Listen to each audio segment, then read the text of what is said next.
Jumpa lagi dalam konten kedua Timah Timur. Petik hikmah, nikmati humor. Tema nostalgia masa kuliah. Untuk bisa kuliah di universitas negeri sangat sulit. Buktinya banyak yang lulus SMA IPA gagal di teknik. Tidak sedikit yang lulus SMA IPS gagal di ekonomi. Tetangga lulus SMA tidak kuliah, gagal ginjal. Saya lulus SMA IPA, gagal di teknik, diterima di ekonomi. Ini yang membuat saya bingung. Pilih ekonomi universitas negeri atau pilih kuliah di universitas swasta. Saya kan takut kalau sampai salah pilih. Karena bisa bikin malu diri sendiri, bisa bikin malu keluarga, bisa bikin malu kucing. Makanya saya harus hati-hati di dalam mengambil keputusan. Tidak boleh sembarangan. Buang sampah saja kan tidak boleh sembarangan. Daripada ragu, saya mengadu kepada ayah ibu untuk minta nasihat, untuk minta semangat, bukan untuk minta obat kuat. Lalu ayah ibu ngasih tahu, "Nah, gantungkan cita-citamu setinggi langit, bukan setinggi langit-langit. Nah, ekonomi pilih, kelak punya usaha, pasti jalan, bukan jalan-jalan. Jika usaha sudah jalan, setiap bulan pasti mendapatkan laba, bukan mendapatkan laba-laba." Dengan saran seperti itu, saya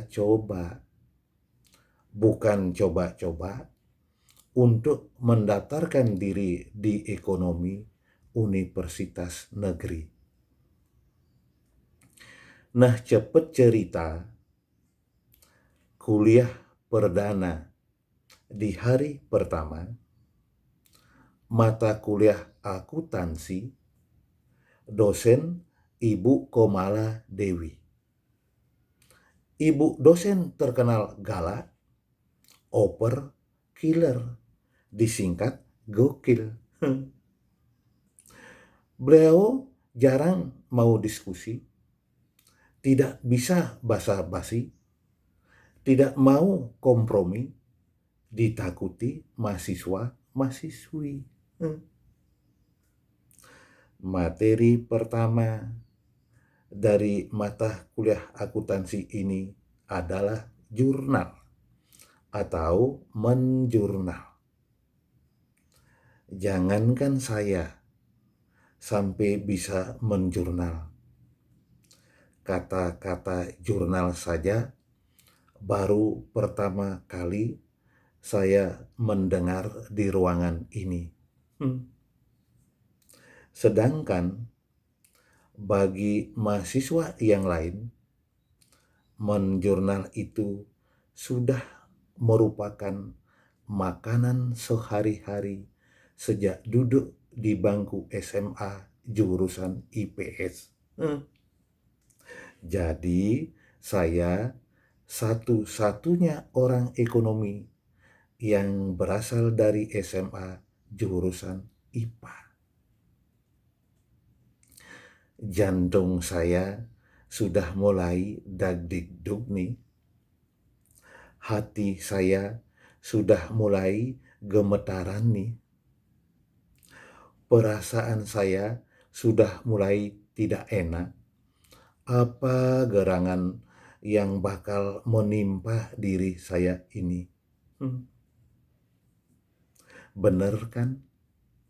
Dasar ibu dosen sudah berpengalaman. Beliau tahu saya lagi resah dan gelisah. Beliau ngerti saya lagi bengong-bengong, bingung mau ngapain. Sedang asiknya melamun tanpa saya sadari. Tiba-tiba ibu dosen sudah berdiri di samping saya. Seraya bertanya, "Kamu sudah mengerti menjurnal ini?" "Belum, Bu," jawab saya singkat. Dengan sabar, ibu dosen menerangkan kembali, menjelaskan materi jurnal tersebut hanya khusus untuk saya sendiri. Lagi beliau bertanya, "Bagaimana sekarang? Sudah mengerti?" "Maaf, Bu, sama sekali saya belum mengerti."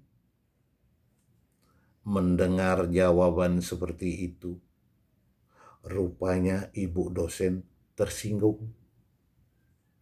Beliau marah besar, kesel bercampur jengkel. Lalu saya dihukum, disuruh berdiri di depan kelas.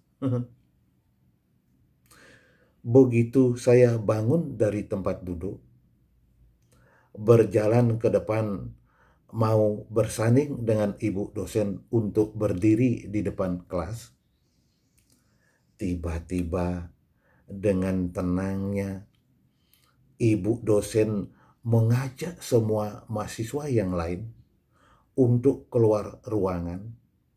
Pertanda mata kuliah akuntansi sudah selesai. Pintu ruang kuliah dikunci dari luar. Saya ditinggal, dibiarin sendiri di dalam ruang kuliah. Hanya bangku-bangku kosong dan beberapa meja yang menemani, serta 2 ekor cecak di dinding yang ikut jadi saksi. Berkata saya dalam hati, "Kok begini? Ibu dosen sepatutnya mengayomi, malah agak emosi, tanpa dikaji dengan hati nurani, memperlakukan mahasiswa seperti ini." Masalahnya, bukan saya tidak mau dihukum, tetapi yang saya tidak habis pikir, emang begini menghukum seorang mahasiswa, di samping disuruh berdiri di depan kelas, juga harus dikunci di dalam ruang kuliah. Bayangkan, seandainya mahasiswa yang dihukum itu sudah berkeluarga, pasti keluarganya menunggu di rumah dengan rasa was-was dan penuh kecemasan. Sampai kapankah saya akan berdiri di sini, menyepi sendiri tanpa ada yang menemani di dalam ruang yang terkunci? Hanya Tuhan dan waktu yang bisa menjawab dengan pasti. Terima kasih. Saya Depangpi. Salam NKRI.